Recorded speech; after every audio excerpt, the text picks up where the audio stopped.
우리가 이제 가정의 달이라고 하는 5월 달이 시작이 됐습니다. 5월 달 그러면 여러 가지 많은 행사들이 있죠. 5월 5일 또 어린이날 행사도 있고, 또 우리 가족 자녀분들도 아마 어버이날 됐기 때문에 또 이렇게 같이 예배를 드리게 된 것 같습니다.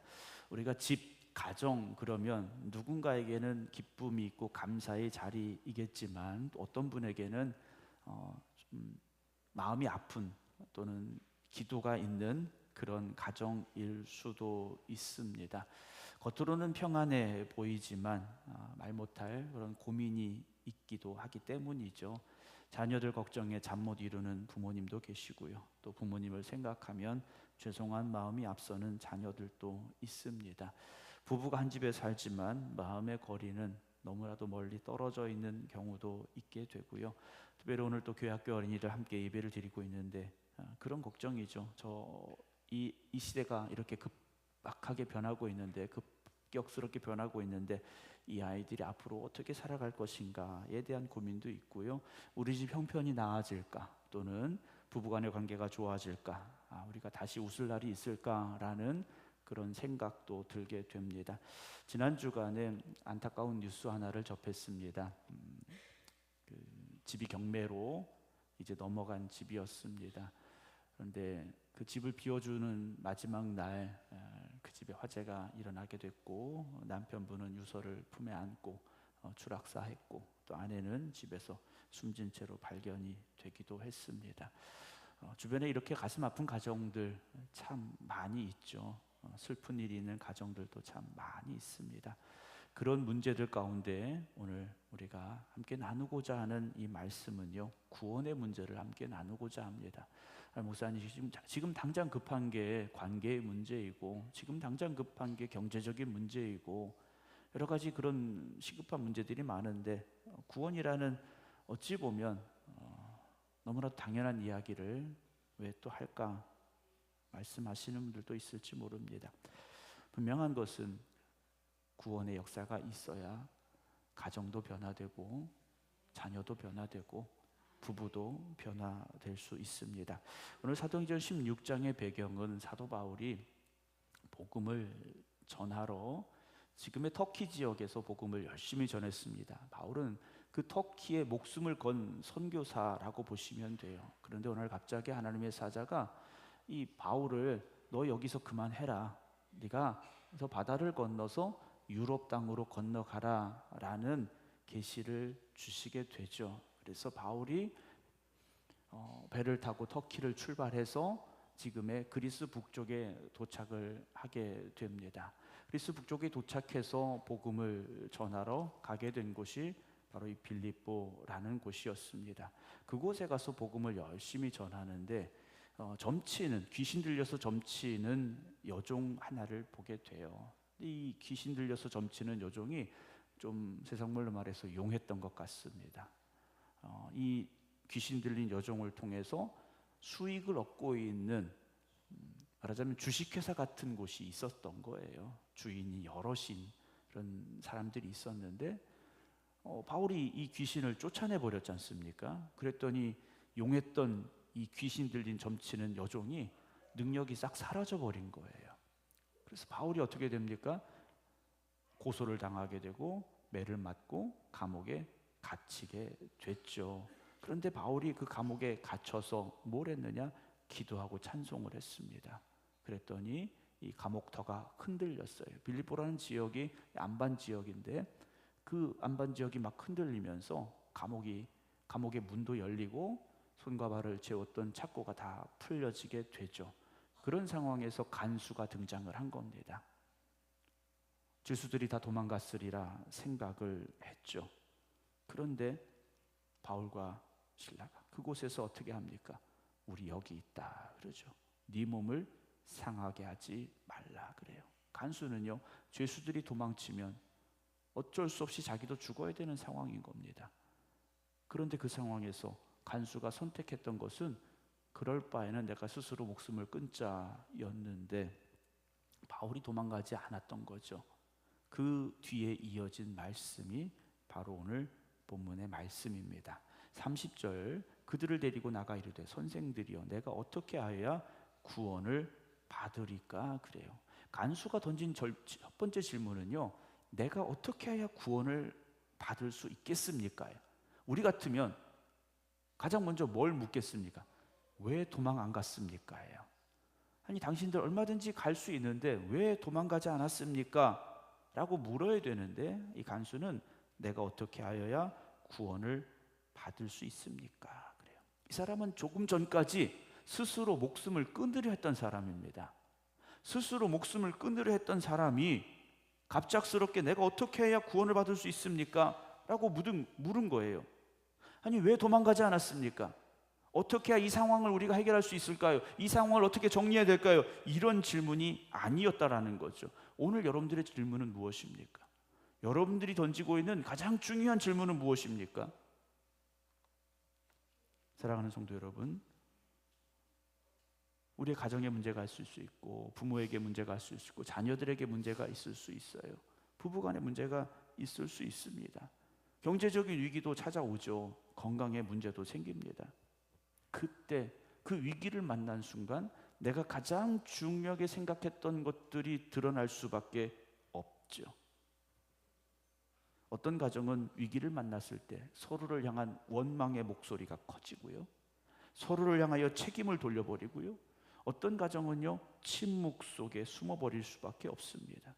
그러나 믿음의 사람은 그 위기 앞에서 하나님 앞에 물을 수밖에 없죠. 하나님, 우리 가정이 하나님 앞에 어떻게 서야 되겠습니까?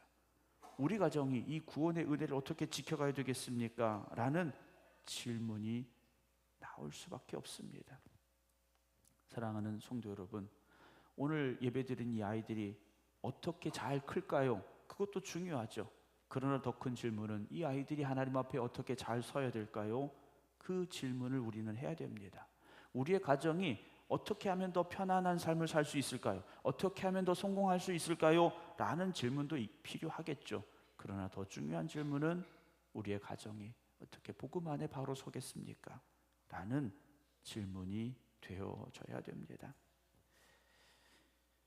저도 어렸을 적에 이렇게 큰 집에 가고 그러면 물어보셔요. 저희 아버지 형제분들이 또는 할머니 할아버지가 물어보시죠. 공부는 잘하고 있니? 그렇죠? 옛날에는 이 성적이 있었지, 석차가 있었지 않습니까? 학교에서 몇 등 하니? 뭐 이런 거 물어보셨어요.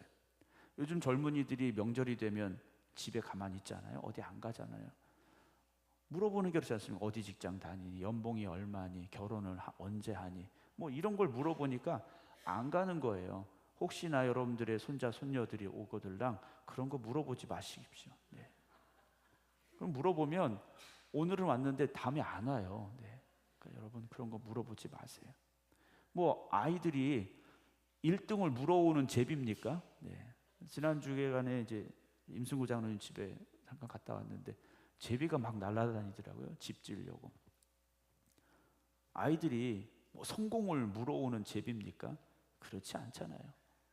아이들이 뭐 공부를 1등을 해야 체면이 섭니까? 그런 거 아니지 않습니까? 여러분, 제가 종종 이제 대학병원에 갈 일이 있어서 가보게 되면요, 가장 안타까운 환자들이 있어요. 엄마 아빠 품에 안겨 있는 아이들인데 애들이 소아백혈병에 걸려서 항암을 받느라고 머리카락이 없는 아이들을 보게 됩니다. 너무 마음이 아파요. 근데 우리 아이들 보세요. 네. 너무 씩씩하잖아요. 네. 오늘 우리의 질문은 어찌 보면 이 간수가 했던 바로 그 질문이 아닌가 생각을 합니다. 내가 어떻게 해야 구원을 받을 수 있겠습니까? 내가 먼저 주님 앞에 바로 서야 되는데 어떻게 해야 될까요? 이 사람의 질문 앞에 바울이 이렇게 대답을 해요. 31절에 주 예수를 믿으라. 그리하면 너와 네 집이 구원을 받으리라. 그래요. 간단한 대답을 합니다. 주 예수를 믿어라. 그래요. 구원은 우리의 어떤 노력과 공로로 얻을 수 있는 것이 아닙니다. 착하게 살아서, 열심히 살아서, 물론 세상에서는 착하게 살고 열심히 살면 어떤 보상을 얻을 수 있고 성공을 얻을 수 있겠죠. 그러나 구원은 그렇게 얻을 수 있는 것이 아닙니다. 예수 그리스도가 나의 구주가 되심을 믿음으로 얻는 것. 여러분, 우리가 교회를 오래 다녔다고 해서 자연스럽게 당연히 마땅히 받는 것이 구원이 아니라는 겁니다. 나의 삶을 주님께 맡겨 드려야 됩니다. 내가 내 삶의 주인이 아니라 주님만이 나의 주인이십니다, 나의 구주가 되십니다, 고백할 수 있어야 됩니다. 그래서 바울이 말한 것은요, 주 예수를 믿으라 그래요. 주 예수를 믿으라는 거죠. 나를 보지 말고 예수님만 봐라. 간수에게 말하고 있습니다. 교회가 온전히 설 수 있는 가장 중요한 원칙은 예수님이 역사하시는 교회가 되어져야 됩니다. 그건 불변의 진리예요. 교회가 어떤 프로그램도 하고 어떤 행사도 하고 다 중요하죠. 그러나 주님이 계시지 않으면, 예수님이 그 중심에 계시지 아니하면 교회는 교회다울 수가 없습니다. 근데 가정도 마찬가지입니다. 가정도 마찬가지예요. 여러분, 우리 집에 좀 돈이 좀 많았으면 좋겠어요 해서 돈이 어느 날 갑자기 막 생기기 시작해요. 그러면 가정이 회복될까요? 우리가 좀 건강했으면 좋겠어. 아팠던 사람이 고침받고 병자가 치유되는 역사가 있어요? 그럼 그 가정이, 그 기쁨이 오래 가겠습니까? 잠깐은 좋아질 수 있죠. 풍요가 주는, 세상적인 풍요로움과 여유가 주는 그것을 누릴 수는 있겠어요. 그러나 그것이 영원한 것이 될 수는 없습니다. 여러분, 우리 아이가 성공하게 해주세요. 우리 부부가 좀 건강하게 해주세요. 그것보다 먼저 우리가 주님 앞에 바로 서기로 합니다. 주님 앞에 바로 서게 해주시옵소서. 여러분들이 기도하시기 바랍니다. 그렇게 바울이 주 예수를 믿으라 그랬어요. 그랬더니 어떤 역사가 일어났느냐? 32절에 주의 말씀을 그 사람과 그 집에 있는 모든 사람에게 전하더라 그랬어요. 간수만 이 말을 들은 것이 아니라 그의 집안 모든 사람들이 이 복음을 듣게 됩니다. 복음을 들은 이들이 어떻게 되느냐? 33절, 그 밤 그 시각에 간수가 그들을 데려다가 그 맞은 자리를 씻어주고 자기와 그 온 가족이 다 세례를 받았다 그랬어요. 놀라운 일이 벌어진 겁니다. 요즘 말로 말하면 철야 집회를 한 거예요. 자던 아이들도 다 깨워서 복음을 듣게 하고, 복음을 들었더니 그 가족 모두가 다 그 집에 있는 모든 사람들이 세례를 받는 역사가 일어났다라는 거죠. 여러분, 한 명이 복음을 영접하기 시작하면 구원의 문은 열려지게 돼 있습니다. 그런데 목사님, 저는 우리 집에서 나 혼자 믿는데 내가 내 남편을 위해서, 부모님을 위해서, 자녀를 위해서, 형제들을 위해서 그렇게 기도하는데 왜 안 될까요? 여러분, 포기하지 마시고 그들을 위하여 기도하시기 바랍니다. 그렇게 복음이 전해진 그곳에 어떤 역사가 일어나는가? 오늘 가장 중요한 34절의 말씀을 드리려고 그래요. 그들을 데리고 자기 집에 올라가서 음식을 차려주고 그래요. 조금 전까지 이 바울과 실라, 간수의 관계는 어떤 관계입니까? 죄인과 그들을 지켜야만 되는 관계였어요. 그런데 이 관계가 바뀌기 시작한 겁니다. 함께 식탁에 마주하는 관계가 됐다라는 거예요. 여러분, 집에서도 같이 밥 먹습니다. 가족끼리 밥 먹어요. 그런데 밥은 먹는데 대화가 없어요. 밥은 먹는데 사랑이 없어요. 저희 성도님들 이따가 또 식사하러 가시겠습니다만 상당히 소란스러워요. 네. 할 말이 많으세요. 오늘 그랬다고 또 이제 손님들도 있고 하니까 우리가 체면 차려야 되겠다 뭐 이러지 마시고요. 여러분, 집에서 밥 먹을 때 대화가 끊이지 않아야 됩니다. 함께 이야기하며 웃음소리가 멈추지 않아야 됩니다. 그런데 기쁨이 없는 가정, 대화가 없는 가정 어떻습니까? 이들이 그렇게 된 이유는 다 있어요. 말에 상처를 받아서입니다. 여러분, 우리가 대화를 하면서 가장 상처를 많이 주는 사람이 누구냐? 가장 가까운 사람이에요. 가장 가까운 사람에게 우리는 말로서 상처 주는 경우들이 참 많습니다. 왜냐하면 거리가 조금 있는 사람들에게는요, 관계가 조금 먼 사람들에게는요, 예의와 격식을 차리게 돼 있어요. 어쨌든. 그런데 가족들에게는요, 그 경계선이 허물어지기 시작합니다. 내 마음에 있는 그 말의 화살들을, 말의 칼들을 막 쏟아내기 시작하는 거예요. 여러분, 믿음의 사람은요, 우리의 삶을 그들에게 어떻게 합니까? 보여주고 있는 거예요. 여러분, 속상할 수 있죠. 믿지 않는 남편이 나를 화나게 할 수도 있어요. 믿는 남편이라고 화 안 나게 하는 건 아닙니다만, 네, 그럴 수 있어요. 그러나 우리가 그것을 주님의 사랑으로 받아들여야 됩니다. 똑같이 나도 받은 대로 해주겠어 하고 똑같이 말에 화살과 칼을 날리다 보면 다 상처가 돼요. 찢기고요, 아플 수밖에 없어요. 그리고 비교하지 마시기 바랍니다. 옆집 남편은 이렇더라. 그렇다고 제가 들어서 하는 말이 아니에요. 네, 그냥 저는 예를 듣고 있는 거니까. 네, 옆집 남편이 뭐 떼준다, 뭐 해준다, 그냥 그건 옆집 남편인 거고. 네, 비교하지 마십시오. 그리고 무관심하지 마십시오. 여러분, 특별히 가족들에게 더 큰 관심을 가지시기 바랍니다. 사랑의 마음을 가지고 다가가셔야 돼요. 누가 옳으냐 틀렸냐를 말하는 곳은 가정이 아닙니다. 누가 잘했느냐 잘못했느냐를 시시비비를 가리는 것이 가정이 아니에요. 우리가 씻어 주어야 될 상처가 무엇인가를 돌아보는 것이 가정이 되어져야 됩니다. 그래서 그 맞은 자리를 어떻게 합니까? 씻어 주었다 그랬어요. 바울과 실라가 채찍에 맞았지 않습니까? 이 당시 채찍은요, 그냥 보통의 채찍이 아닌 거예요. 살점이 떨어져 나가는 채찍인 겁니다. 그 상처를요, 닦아주었다라는 거예요. 여러분, 하루 종일 세상이 어떻습니까? 전쟁터지 않습니까? 그 전쟁터에서 피 흘리고 돌아온 가족에게 여러분, 소금 뿌리지 마시고요, 상처를 씻어주시기 바랍니다. 얼마나 힘들었어? 얼마나 아팠어? 얼마나 외로웠어? 여러분, 믿음의 사람이 그런 말을 할 수 있어야 돼요. 아멘을 안 하시는 거 보니까 아직도 마음에 쌓인 게 많으신 것 같아요. 우리 한번 연습해 볼까요? 우리 옆에 분들 보시고, 얼마나 아팠어? 네. 얼마나 힘들었어? 네. 그것보다 100배 더 사랑을 담아서 하시기 바랍니다. 그렇게 우리가 가정에서 믿음의 본이 되어져야 돼요. 그냥 억지로 막 오늘 교회 가야 돼, 교회 안 가면 나 밥 안 먹어, 이렇게 해서는요, 교회 안 옵니다. 교회 다니는 사람이 어떤 사랑을 가지고 살아가는지, 어떤 사랑의 삶을 보여주는지를 우리가 증명할 수 있어야 됩니다. 그곳에 어떤 역사가 일어났느냐? 크게 기뻐했다 그랬어요. 바울과 실라는 다시 감옥으로 들어갑니다.